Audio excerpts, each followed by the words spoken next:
If you're watching on the YouTube Shorts version, welcome. And if you're watching on the regular version, also welcome. And if you're watching on Twitch, Rumble, anything like that, also welcome as well.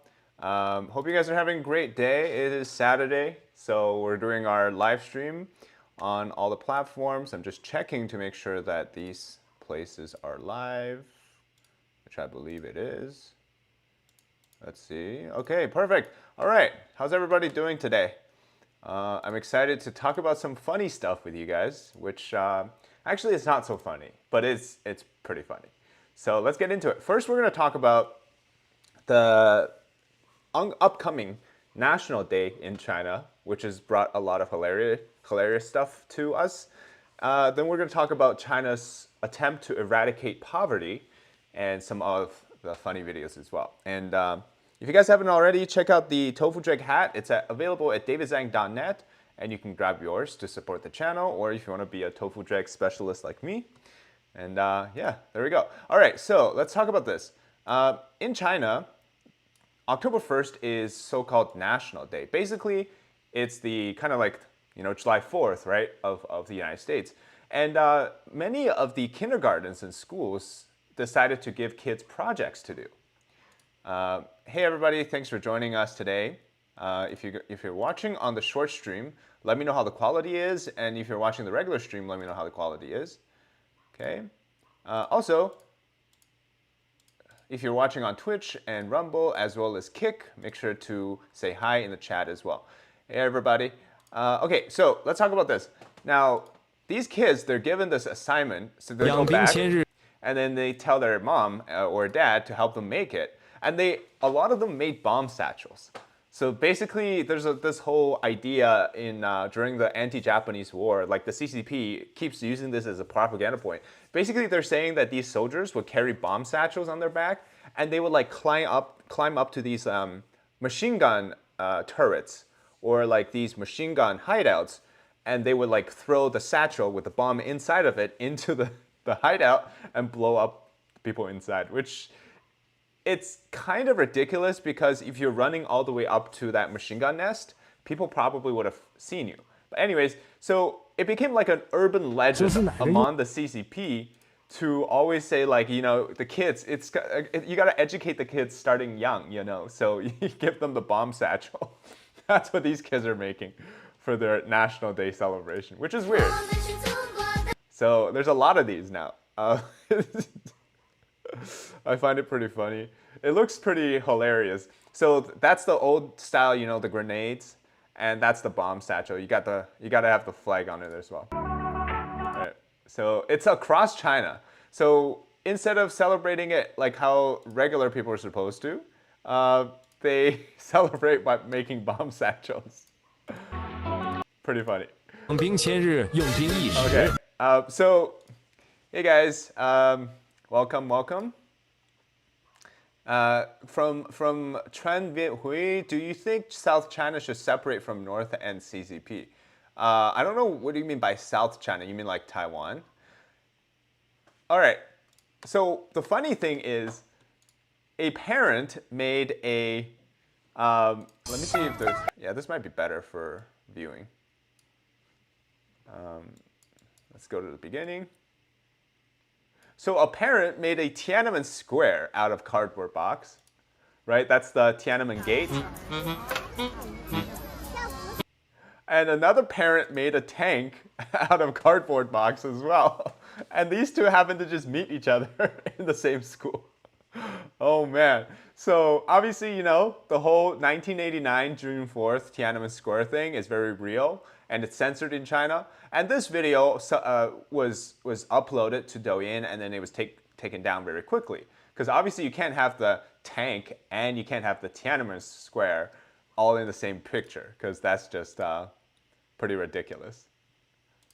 Hey guys, welcome. Well, it's the foundation, I believe, is November, but the National Day is October 1st. If that's what you mean. Reminds you of Vietnam. Lionel Lieutenant says, just came here to say hi, really love your content. Thank you very much. I'm trying to see if, okay, well, it is doing a vertical stream, so that's good. All right, and then, so that's pretty funny. Basically, my whole gist with this is that even though these kids are in, kindergarten or elementary school, you gotta start the nationalism education at a very young age, right? You have to ingrain into their head that certain factions are bad and certain things are good. And that's what they do. So, very interesting. All right, now let's talk about this. So this is China. What they've done is they've offered a one-time cash allowance for those who are in extreme poverty. And this just took place yesterday, which is, well, actually a few days ago, but it started to kind of get very popular in terms of talking about it yesterday. So for you guys who don't know, China in 2021 claimed that they had eradicated all extreme poverty in China, and Xi Jinping declared victory on it. So basically he says in 2021 there's no more poor people, like extreme poverty, right? So there's still people who are obviously making lower income, but there's not extreme poverty in the sense that they've achieved this. So this was February of 2021. Now, less than 3 years later, actually more than 3 years later, almost 4 years, China's Xi Jinping says his country has achieved the miracle of eradicating extreme poverty. We're now back to giving stimulus, cash checks, to the extreme in poverty. So what does that tell us? It means China didn't eliminate extreme poverty at all. In fact, what they had done to achieve this is very interesting because all they claim is that there's no more poverty, but did it really solve the problems? Not really. Blueberry Perry says, I love watching China Insider because Vietnam doesn't have any channel like yours. Yeah, that's very interesting. I wonder if there'll be like a Vietnam Insider. Leo S. asks, aren't we in the States having a debate on censorship in schools? People are pushing to erase slavery from teaching curriculum, and that's arguably worse than Tiananmen. Well, I mean, if you're nobody, I don't think, in my experience, anyone's trying to erase slavery in the school. I've seen people who obviously want to teach different aspects of slavery, but I've never seen people talking about erasing slavery in the school. T. Nun asks, what is the definition of extreme poverty? So that's a great question, and I'll show you. Now, this is from the Global Times, which is a Chinese state media. In 2020, Li Keqiang, who is the former premier, so he basically is supposed to run the economic side of things, he said that 600 million people in China still live on $140 monthly in terms of income. So that is what I would say is considered extreme poverty. So 600 million in 2020 still lived on extreme poverty levels of income. It's impossible to eradicate poverty. Lust for wealth will always divide people into classes of wealth. Yeah, that's true. That also happens in China, right? So you have a lot of things talking about, how everybody's supposed to be equal in this like socialist, communist society, but really there's not a lot of equality going on in China. Let's just say that. Michelle says the poverty line is something like $200 a year in China. Kind of bad to think to live with your whole family. $200 a year, is it $200 a month? $200 is still not a lot. Mike Stewart asked, David, similar to your China Fix Everything Volume 1 to 99 series, can you do a rundown on the very sensitive calendar dates in China? There's really only like one, which is June 4th, 1989. Halloween 2017 says, you should collab with Lawa86. Yeah, sure. I just haven't reached out. I've been quite busy doing stuff myself, so I just haven't reached out. I finally did a collab with Chris Chappell from China Uncensored, but that was like a month, in the making. So yeah, it takes a lot of time for these kind of things to come through, which is fine. Okay, so going back to this, right? So what they did was this week, China announced that there's going to be a set of cash stimulus into the system because they have no other ways to deal with the Chinese economy. It's just doing horribly. And part of that stimulus, which apparently hasn't been done in a while, is to provide a handout to extremely poor people, orphans, or other needy people on the occasion of the 75th anniversary of founding of the new China. And the subsidies will be doled out before China's National Day on October 1st to promptly convey the party and government's care and concern for the needy. So a lot of people are saying like, if you really solved extreme poverty, you wouldn't need this, right? You wouldn't need a stimulus to do that. But because like overall the Chinese economy right now is just running very poorly, Xi Jinping has to do stimulus check. He has to print money. He has to stimulate the economy. It's going to do a very short-term recovery, but it's also not going to solve the fundamental issue in China, which is basically, there's no confidence in the system anymore. So once you don't have confidence, you're bound to fall into this slope of decline. And this really, it happened to Japan for 30, 40 years. They're barely out of it. They might go back into it. It's happening to China. There's declining population. There's aging population. So a lot of these factors are outside of the economy, so to speak. They're long-term issues, right? And then, you can't really solve any of that with a stimulus. Exotic says, do you live in the US? If so, do you feel safe in the USA? I actually feel really safe in the US. I haven't found myself in a situation, on the streets or different hours where I felt unsafe.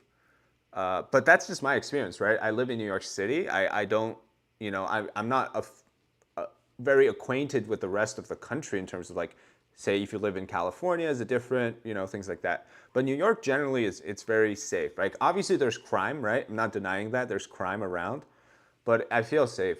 I think that's what most New Yorkers would say too. Alan, whose economy per person looks better, China or Vietnam? I think at this point, maybe even Vietnam. China's really slowing down. From Sean, unemployment figures don't count rural employment and pensions are divided between urban and rural, with rural getting much less money. CCP points only urban numbers. If you're talking about unemployment, so it's supposed to be the whole country, but usually, yeah, urban, it's very different. Now that's another thing. Good thing you mentioned this, Sean, about the situation in China. So, that's not what I want. Okay, so China has been doing this like eradicating, poverty for many years now, right? Deng Xiaoping famously said that half of the country will get rich first, and then the other half will get rich after. But what's been stopping China from, like they claim for the past 4 decades, they've done something like lift 800 million people out of poverty, right? They claim that. So they're saying that China lifted 800 million people out of poverty. But what's really happening is, what's stopping them from doing it to the other half, 600 million, is that there are certain things like the residence permit in place, which basically dictates where you can go to school, where you can work, whether you get paid certain amount, whether you are allowed to, buy places in in certain parts of the country. If you have a rural residence permit, it basically means that you're stuck in the rural countryside for almost, your entire life unless something drastic happens, which in China, there's so many people. Even the 600 million people that's in poverty line, that's almost double the population of the United States. So imagine if you have 2 United States population worth of people living in that economic situation.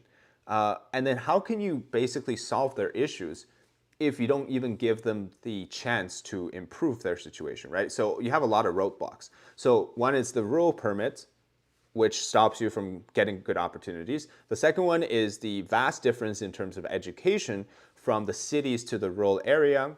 Underdevelopment, obviously, but then you also have the population issue, right? Huge amounts of competition. People are always looking to find, there's a term in China, it's called inner circulation, right? So you have way too many people looking for the same jobs. You have so much competition. Supposedly in a society that's built on the socialist idea, which is supposed to distribute wealth to everybody, you have way more competition in China than you do in other countries. Question from Wowzers, what do you think of the Chinese company like Baidu? So every Chinese company is essentially listening to the CCP, and Baidu being one that is obviously, it's like Google in China, so they have a huge amount of data. They have access to a lot of technology. Things like they're doing right now is AI. All these things are very important for the CCP. So all Chinese companies have to listen to the government. Thank you very much. You're doing God's work. Thank you very much. From Steve, do you know Serpent ZA? I do. I watch his stuff a lot. I, in fact, started doing this. Like before I started doing this, I watched their stuff. So I really like their work. Uh, from Bing Bondi says the current condition of China is concerning. It's very concerning. What this, so people are going to be asking the question like, what does this indicate if they're offering this type of cash allowance, right? It means that they're, so what was happening before is that generally you have two populations, right? Let's do can we do like a paint? Let's do an MS Paint picture. So maybe we can show off what it looks like in terms of a graph. Can I zoom in on this or no? Image. How do I zoom in on this? Okay, maybe I wouldn't zoom in. Okay, so let's say we're back in 2010. Okay, 2010. So in 2010, you essentially had something like this. You had two populations, right? You had very much this divided line of population between the poor and the rich. So this is the poor, and this is the rich, right? So back then, what the situation was is that this was pretty much like, we could say 50% of the population in China were poor. The other 50% were rich. So that's 2010, right? And then basically you had more people going from the, oh, maybe not yellow. Yellow might not be a good option. You had more people going from the poor to the rich. This was the trajectory that they were on. So more people back in 2010, they were moving from the poor population to the rich population, right? So that was 2010. And then what happened in 2014, or sorry, not 2014, 2024, where's the eraser? So back now in 2024, 2024 is you have the opposite happening. You have a drop in the number of rich. You have a shift from the rich to the poor. And this trajectory is basically, so if China was in a graph, right? So this would be like 10 years ago. This is now. So this was 10 years ago. It would look something like this. So it's like always going downwards. And that's like basic, I don't know like if this makes sense, but that's basically how things are with China right now. So Wowzer says a really good question. Do you think of what Ray Dalio's book, The Changing of the World Order? So Ray Dalio, if you've been paying attention to him, even Ray Dalio today, who he's very much a China apologist, he's been wanting to keep China open. He's even shifted his stance on China. That's how bad things are. Okay, so it's very horrible what they're going through in China. People are changing. Yellow the color of.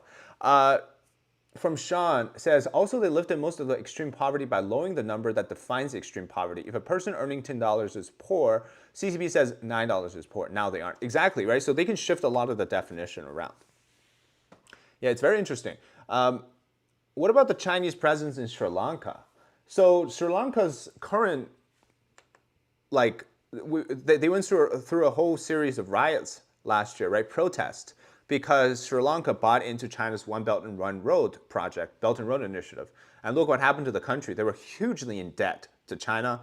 They also were part of that World Economic Forum sort of green agenda. They shifted to that way too fast, and they didn't have the basic capability to produce, and that resulted in a huge problem for the country.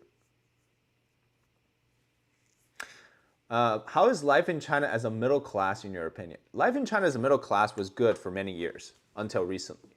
Now it's sort of a struggle. So for a lot of people, like they have some savings, right? Middle class in China is really what defines the whole real estate situation. Actually, here, let me do another drawing. This might be helpful to understand where things are in the middle class situation in China.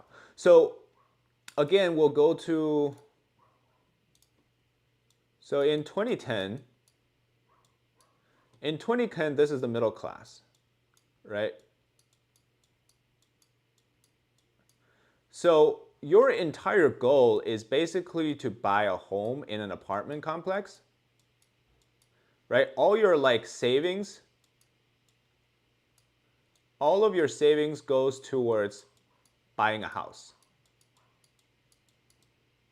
And you did that a lot in China. So back in the days, 2010, everybody got rich, so you bought a lot of houses, right? And then when 2014 came around, oops. So I keep saying 2014. I mean 2024. Actually, let's go to 2020, because 2020 is really where things kind of took a turn. So in 2020, no more buying houses. This is like over. So no, here, I'll do this, and then red. No more buying houses. What people started doing is they basically shielded themselves from this whole real estate market. They started saving up more and more money, more and more money for them to pocket into the banks or whatever, right? Since then, like fast forward to today, people aren't willing to buy houses in China. And because real estate is such an integral part of the Chinese economy, it's about 30%, if not more. When people don't buy houses, you no longer have the actual amount of cash into the housing market. And so we started seeing crashes, right? So when you see crashes, more people are like, okay, we got to save the money because there's political turmoil in China. There's a lot of turbulence. We're not going to spend money, right? So more people don't spend money, less purchases, consumer downgrades, things like that happen in China. And then we suddenly get essentially we're onto deflation in China, and we're looking at a potential 2008 financial crisis in China. Based MW, thanks for the $1.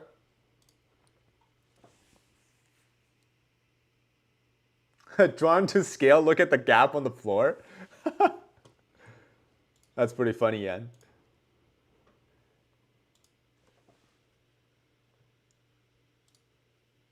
So very interesting. All right. Now, what happened was back in 2021, which is when China claimed that his government, so this is Xi Jinping saying that the government over an 8 years period, nearly 100 million people have been lifted out of poverty, right? So this is what he claims. But starting in 2021, they were already saying things that were not matching up to the status of the Chinese economy. So basically, what they did was define the measurements like Sean had just mentioned, right? So in China, extreme poverty is defined as earning less than $620 a year. And this is different because according to the current criteria, all 98.99 million poor rural population have been taken out of poverty, and 832 poverty-stricken counties as well as 128,000 villages have been removed from the poverty list. But I think this is definitely not what is considered a poverty, like what is considered the commonly understood poverty line. And then here it says, threshold set by China is defined extremely poverty amounts to $1.69 a day at the current exchange rate compared to the World Bank global threshold at $1.90.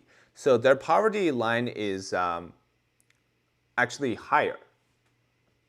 So if you get out of the 169, then you're not considered extreme poverty anymore. But you're still not meeting the global standard. So that's what I think China did. So basically to kind of move that 100 million people out of the extreme poverty. But they didn't really do that. So I think it's hilarious now because while I don't wish for people in China to be suffering, I do think that people need to understand what's going on, which is that China often fakes their data. Corn Dog says, I was talking to my barber about the Huawei triple fold and I showed him your video about the double fold fail and he was in disbelief. Yeah, I mean, I just also saw a video today of people like this girl. It's very horrible. I won't show it to you, but this girl, like, she had the phone behind her in like her pocket in the back and exploded. And, you know, it was horrible. It was a horrible thing. Boris asks, was the bear option for investing in the Chinese market? You mean the best option for investing in the Chinese market? Well, investing in the Chinese market, it depends on what you're looking at. There's a lot of industries where you could do like short-term investments because you don't know what the long-term deals will be. If you do like a short-term, like a year kind of thing, right? I think it's fine if you're just in it for the short term. But if you're looking for long-term, I don't think China's the good fit for you.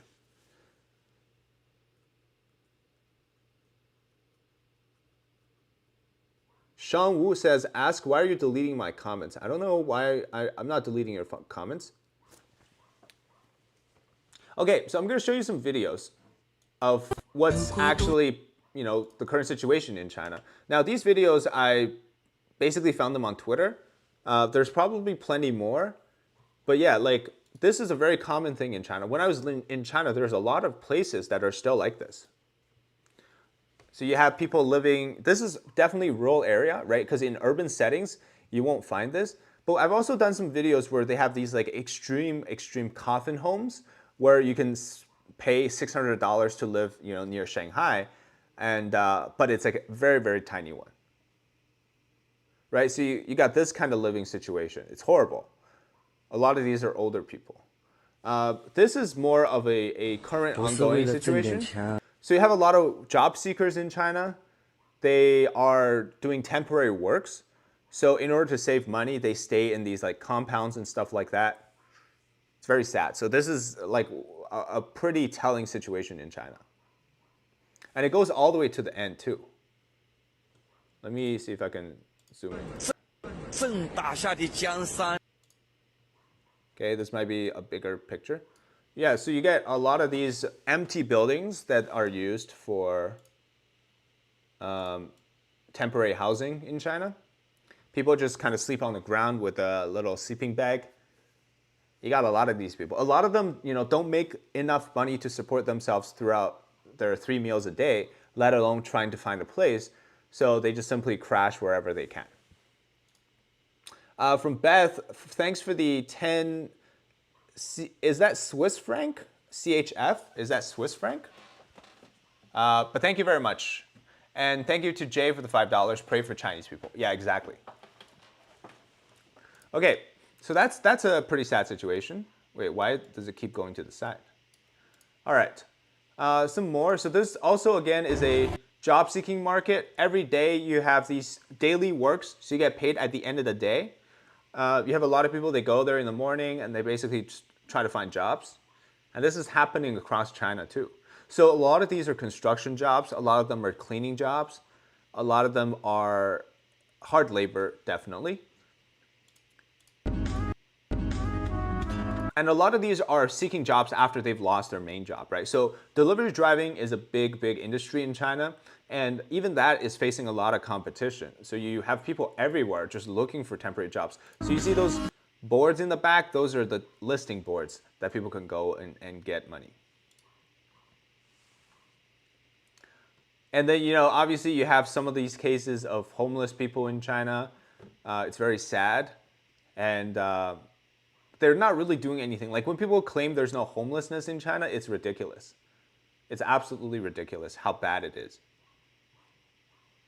Same thing here, you got like street vendors who are just selling anything to get by.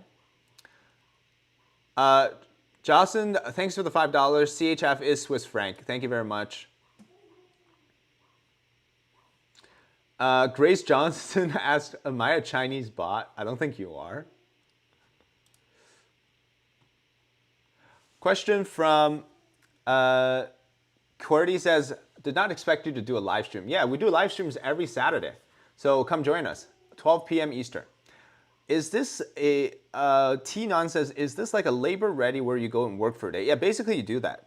There's actually videos on YouTube that you can watch of people kind of doing that temporary work. Marilyn Yo says, we have homelessness everywhere on earth, even America. Yeah, definitely, there's homelessness everywhere. Corndog32 says, I'm not Chinese, but this is just sad to watch. What does the future look like for Chinese people? Can people even do anything about this? It's very hard because, like I mentioned, there's a lot of fundamental issues here. It's less to do with what can people do now. It's more like what can people do on a fundamental level that, solves this problem, right? Well, the only thing that can work is if you have a better government. Gary, hi David. Thanks. Hi Gary. What do I think of Adam Seeker? I don't know who that is. You also have this one. This actually shocked me. So I'll try to translate what this is. So this is them eating grass, and it's doing a performance, okay?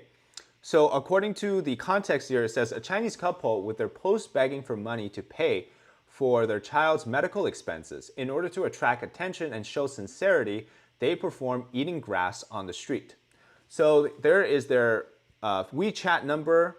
Says, hello everybody, we're a pair of parents from Hunan. Our child has been taken to the hospital and is in a hospital ward. Now I've already spent 700,000 to do a transplant, but now he has gotten an infection in his lungs, and there is a rejection of some sort of a lung, or maybe the lungs or something like that. But I assume this is from the transplant. Now I have no more money to continue the operation and treatment, so please help us with a helping hand to rescue our 9-year-old son. Thanking you on our knees. If we perform well, please help our son. Thank you, everybody. So that is them eating grass. Imagine you have to beg for money in China to get a hospital treatment because the government won't help you. You know why? Because the Chinese, it's so weird because in a lot of these countries where people like, they have a socialist system, right? Like the Nordic countries, Finland, Sweden, Denmark, or maybe even think of Canada, right? You have universal healthcare. You're supposed to get free treatments in a lot of these situations, and you don't have to pay any out-of-pocket expense, right? To stay in a hospital, ambulance, whatever. In the United States, you also have health insurance, which will cover a majority of the cost. Yes, it will be more expensive because you have to pay some amount, but it's still less expensive than this. What a lot of insurances in China does is actually, for one, you have to be of a certain level to get insurance, right? So if these people are just regular folks, their insurance coverage sucks, or they just don't have any at all. There's no universal insurance in China for a country that is supposed to be built on a socialist economy. And also what they do in a lot of deduction situations is that instead of paying for most of the amount, because that's what most insurance do, they pay you for, the insurance will cover the smaller amount. So you have to pay the higher cost out of pocket. That's why here it's, for them, they exhausted 700,000 yuan of savings already to treat the child. It's like, it doesn't make sense, right? Because if you have 700,000 yuan for savings, you should only be spending it until the deduction amount is reached and then the insurance kicks in. But apparently in China it's the opposite, which is super crazy. Bloxfruit says, don't they have insurance? Yeah, so their insurance doesn't work like that. ZZZ says, China isn't socialism anymore. The only people who are hurt are the people at the bottom. China is essentially a socialism in name, corruption at the core, using capitalist methods to make money, and still saying that they're supposed to preach communism. That's basically the good summary of it. Reality Check says being at the bottom is laziness. It might be laziness, but a lot of the people, what they don't have is they don't have access to, so this is the biggest difference between the United States and China, right? In the US, you can be at the bottom. You can be, living in Section 8 housing. You can be eating food stamps, living off of food stamps. But as long as you have the ability to try, or as long as you have the will to try, right? You can make a better life out of it, right? You have people like rappers are great examples of this, right? They have, they have the talent of rapping, and they put a music out to the world, and then boom, suddenly, they might be in the ghetto, but they move up, they become rich.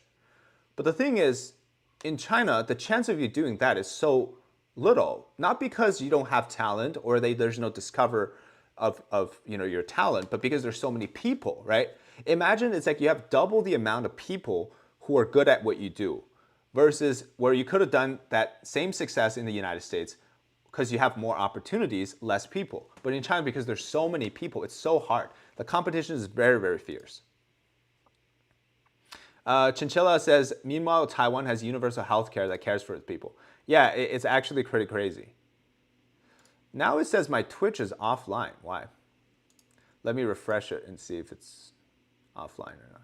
No, it's online. It's working. From Twitch says tier class levels of insurance, not surprising, I guess.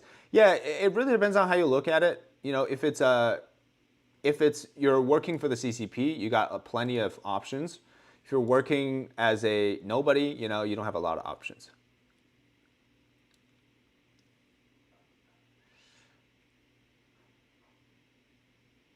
Silly Watermelon Cat says, what China city is the best for a first-time trip there? I'd visit the big ones, Shanghai or Beijing, probably. Daniel says, CCP is hypocritical. Yeah, they are the biggest hypocrites in the world. Wheezy Squeezy Box says, who was the unfortunate lung donor? Yeah, you have that problem too. Johnson33 says, I've also heard that China has a large number of university graduates with about 30% being overqualified for their jobs, right? Yeah, so China currently has a young people joblessness issue. So basically, every June, right, you have millions of graduates who can't find jobs. What they do is, let's say they have a master's degree in philosophy, okay? Now, master's degree in philosophy doesn't necessarily mean you're gonna land a good job. But I think there are more routes for you to go to with the philosophy's master's than like in other countries than in China. Because what you end up probably doing is trying to find a job as a delivery man. Whereas, you know, because there's just no other jobs available. Whereas in the United States, you know, you could be working at Starbucks with a master's in philosophy, or maybe you could work for a publication, right? You could become a journalist and things like that. Again, because there's so many people in China, the competition is just way too fierce. People are willing to be overqualified for their position because they know that, right? For example, if an employee is willing to take $3,000 a month for a copywriting job, versus a guy who says, okay, well, I'm overqualified for this job, and I'm not willing to only get 3,000. Who is the guy, you know, the employer going to hire? They're going to hire the guy who's willing to do it, even if they have the same qualification or if that guy has better qualification. Because they know that right now the market in China is one where the employers matter rather than the employees.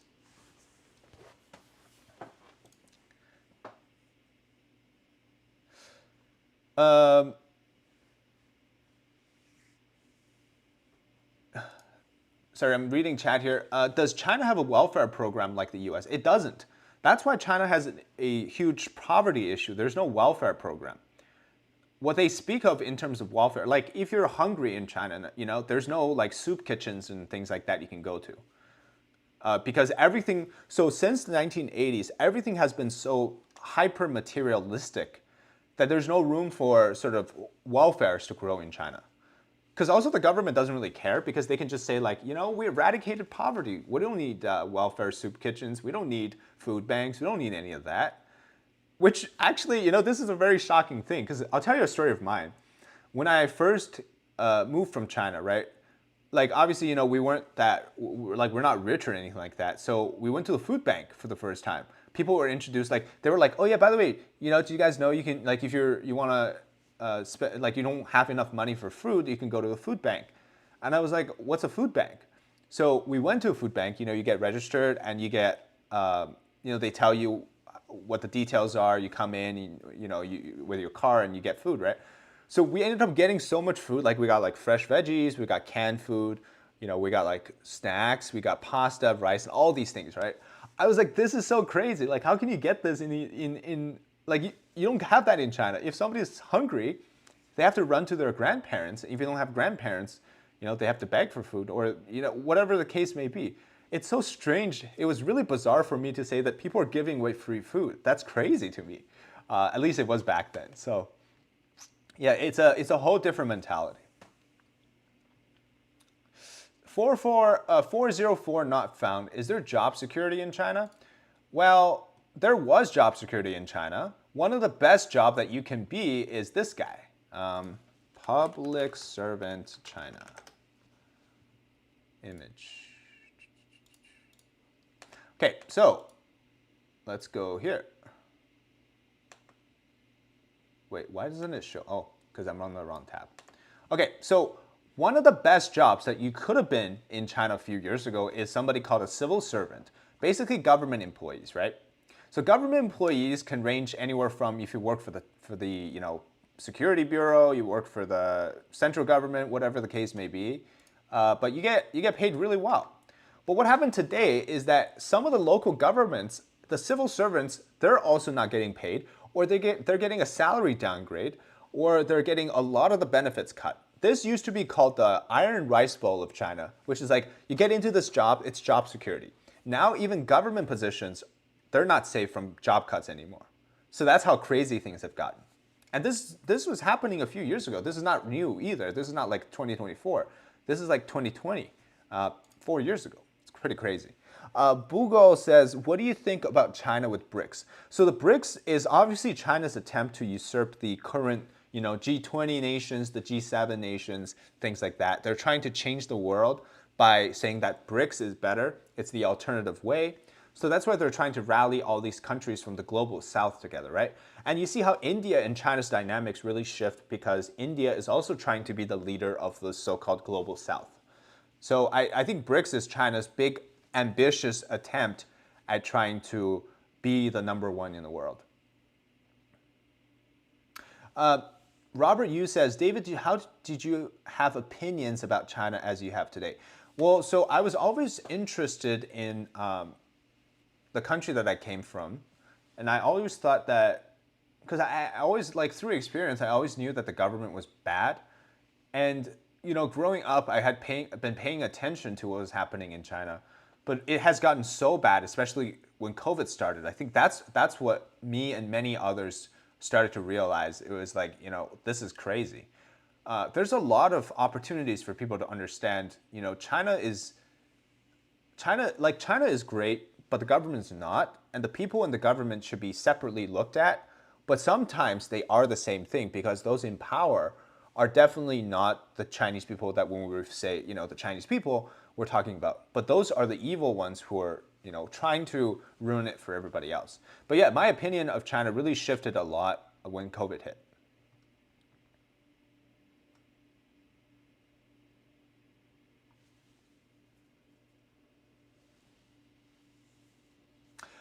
Desperado, thanks for the $10. I appreciate what you do. Hopefully your work will bring fruit to many. Thank you very much.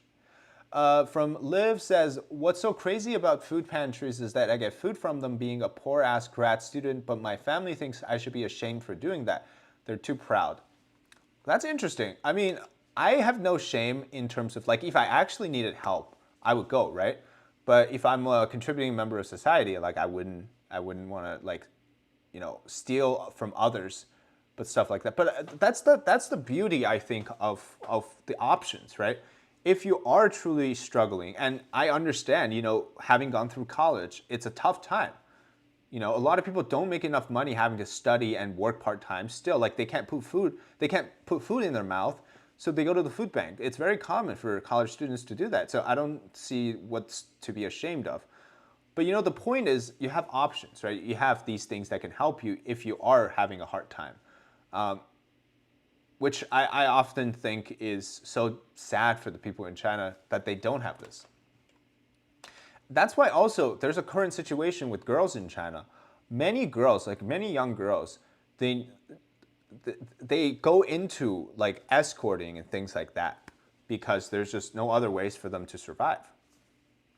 There's whole videos out there you can look, but there's like Chinese so-called red light districts, or not even red light districts, just like these little rundown shacks that you see a girl standing in front of, which is pretty sad.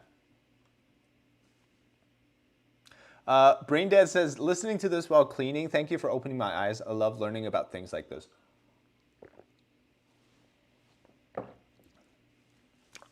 Dre asks, how has your views changed post-COVID? Well, basically, I was very hawkish on China. I became even more hawkish on China. And yeah, that's pretty much it. What are your opinions on Douyin? Douyin is well, I have to use Douyin because I'm researching a lot of videos, but it's actually it's very difficult for people to not be attracted to that stuff. There's so many different videos on there. And I personally think like Douyin is basically TikTok, but like the Chinese version, right? it's a mental stimulus to the point where people are like, you lose your attention span. You know, you're taking of information. You get brainwashed very easily on Douyin. It's crazy.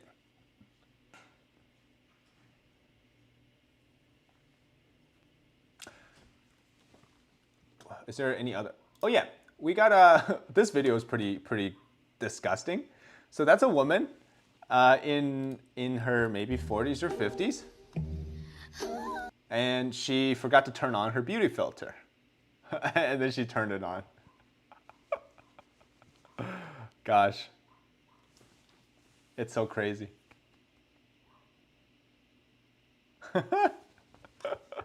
I just saw this today. I was like, I gotta show it on stream. It's absolutely crazy. The amount of catfishing going on in China. Look at the huge difference. Before, after. That's crazy. Oh yeah, let's talk about this.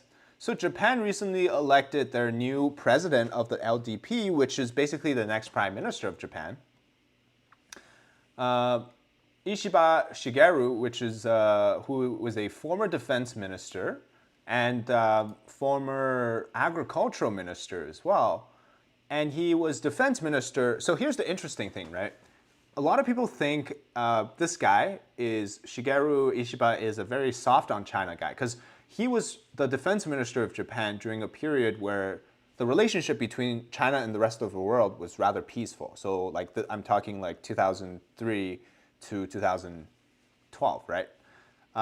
So he was defense minister during that time, and people thought this guy's pretty soft on China. So what I've been reading up on this guy is that he is advocating for like an Asia version of NATO, which obviously, you know, is targeted towards the CCP, right? So from that point, I personally think that he's not that soft anymore. Maybe he had a change of heart. Maybe his view of China changed since then, right? I mean, he was defense minister a decade ago, and that was a way different situation than now. So maybe his whole opinion about China changed. He's also now wanting to do things like nuclear energy in Japan. He also wants to increase the self sort of identity of the Japanese Defense Force, which you know, obviously is their military, but he wants more autonomy rather than control from the United States. So I don't know if that's a good thing or bad thing, but obviously the United States is opposed to this whole NATO idea in Asia.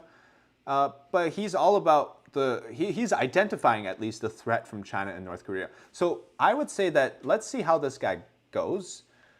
Today it's very hard in Japan especially, it's very hard to be so-called, you know, a dovish on China, like wants to have a warm tie with China. So we'll see. Because to be honest, like Fumio Kishida, the prime minister before him, was also kind of soft on China in a sense that he didn't really do much of what Shinzo Abe did. Because Shinzo Abe, before his assassination, he was really like a hardline, right? He had to deal with this whole Senkaku Island situation, so he was a really tough guy on China. And then, but you see how afterwards they kind of continued that trend, right? So it didn't really fall off. So I don't expect him to also shift Japan's policies around so much. Asia version of NATO would be badass. Yeah, it would be. Shubham Day says, what's your take on China debt trapping financially unstable nations and buying their assets? China is still wanting to do that, and they continue to do that. It's a terrible thing, and a lot of countries seem to have no other options but to accept the offers from China. So I think it's unfortunate. I think it needs to be more education. Marco Lopez says, hi, this is the first time I catch you live. What's your opinion about the West Philippine Sea invaded by China? Oh yeah, so China is very aggressive in the West Philippines. And I think it's waking up a lot of people in Asia about what they're planning to do with the South China Sea. They're going to claim the entirety to themselves. So countries like the Philippines, which is very much moving away from China now, but Vietnam, Malaysia, Thailand, all these countries need to step up. Yeah, Japan is a de facto one-party state. Their LDP party has been in power for so long. What time is it right now? It's about almost 1 o'clock. Master Malrubius, thanks for the $5. Keep up the good work. Thank you very much. Have you seen the news on Alice Guo, says JM. I did a video already. Go check it out. It's on my channel, the latest video released. Bomb with Jack says, thanks for your service, state-based. Thank you very much.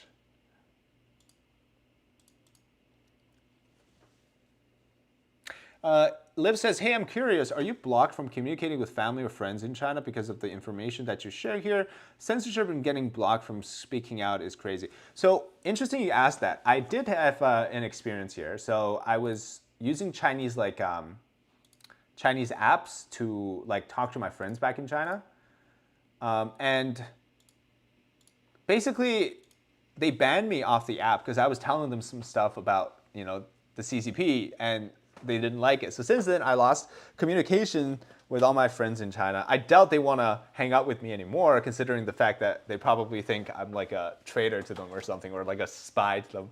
So I to say that I'm cut off from communications with friends, yes. Family member, no. Is there a way for me to show chat on screen? Like, is there a option to do that? Let me see. Like if I wanna,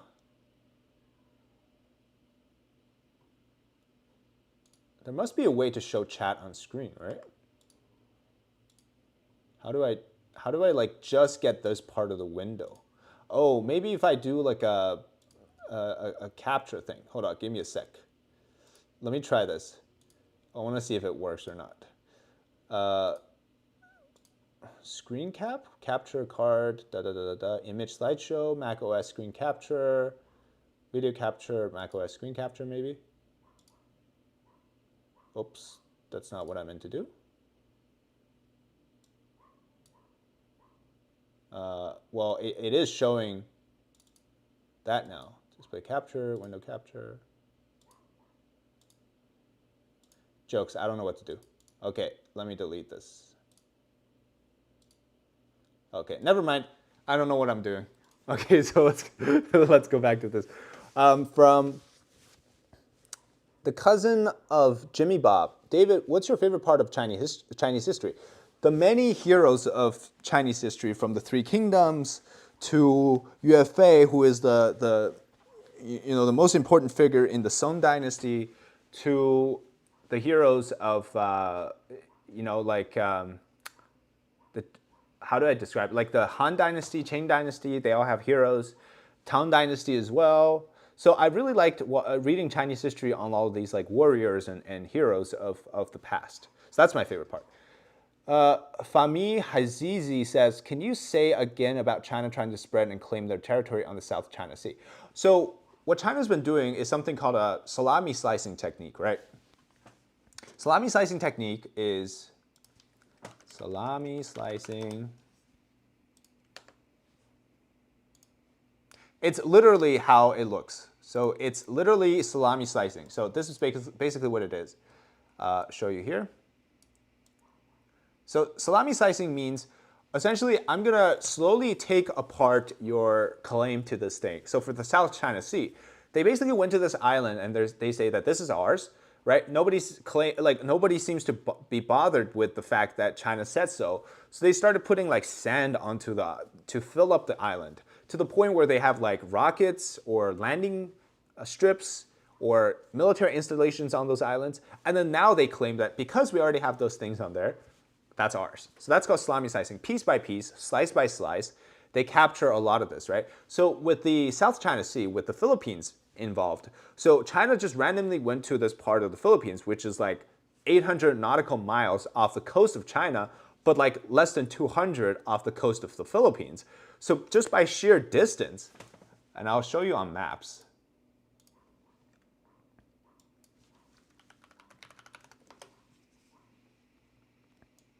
Okay, so this is the South China Sea, right? We got something called the Spratly Islands here. These are much closer to the Philippines than they do to China. China's all the way up here. And then they want to claim the Spratly Islands here. They also want to claim the Paracel Islands, which again, this kind of, right, they can argue because it's close to Hainan, whatever. But then they got to a point where they want to claim Second Thomas Shoal. They got to the point they want to claim this thing here. It's called the Second Thomas Shoal. Okay? and it has this like a boat on there. Okay, it's not really a boat anymore. It's a Overwatch station, or like a station that people. So basically, the Philippines will send soldiers on there. So this tiny little island, which is very close to the Philippines. This is the Philippines. They're very close to it, right? China says, no, this is ours. So for the past few years, they basically surrounded this area with Coast Guard ships, and they started bullying the fishermen and the Coast Guards of the Philippines, with which obviously they have much smaller ships. And then they're like, oh yeah, the Philippines is the one that's violating international standards, not the Chinese.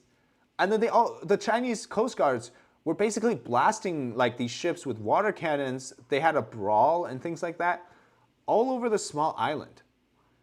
But because China's idea is that this entirety of the South China Sea is theirs, any little piece can become a point of provocation for the CCP to start something.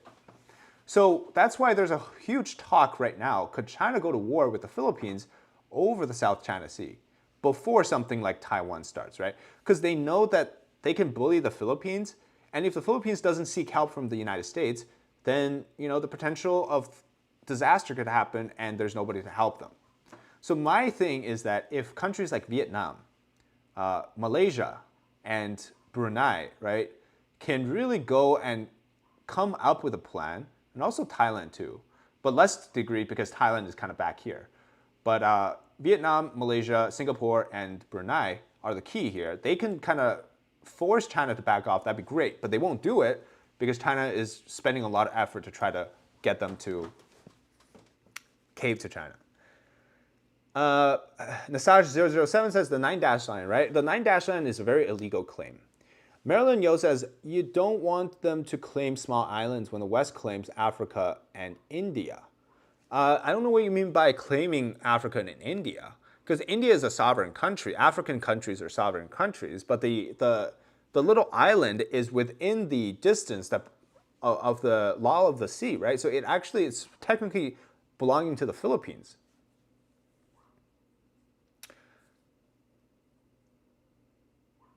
Man of all seasons, Indo seems pro-West, though. You're right.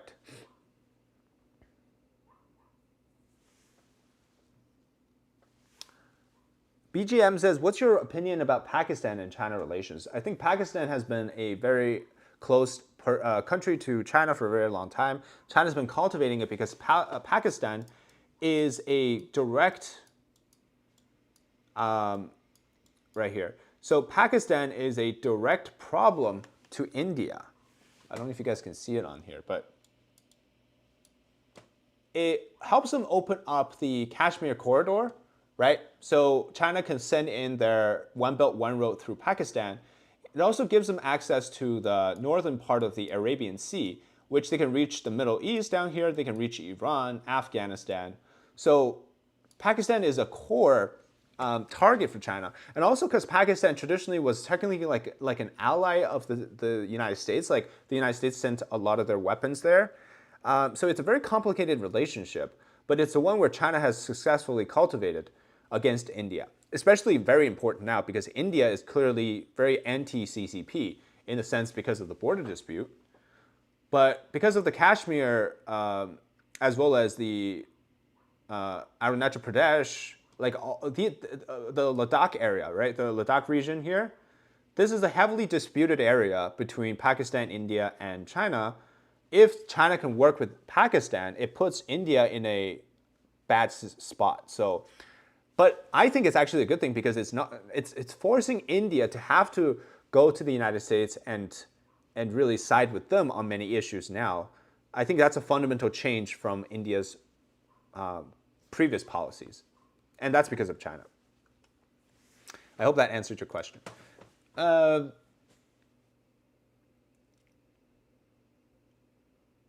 Sonny Selak Jr. says, by the way, why is she called Winnie the Pooh? Great question. So Winnie the Pooh and she. Looks like, so it's an old meme now. But basically, Winnie the Pooh looked like Xi Jinping. Here, this is a better picture, I think. So Winnie the Pooh looked like Xi Jinping. And it became a meme in like 2010 or 2011. I think it was a little bit later than that, maybe 2014. But anyways, Xi Jinping didn't like that, so they banned the meme from China. Black Hunter says, does Muslim live in China? Yeah, Muslims live in China.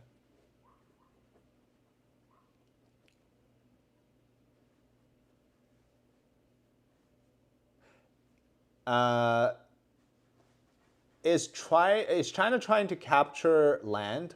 Which part of the land?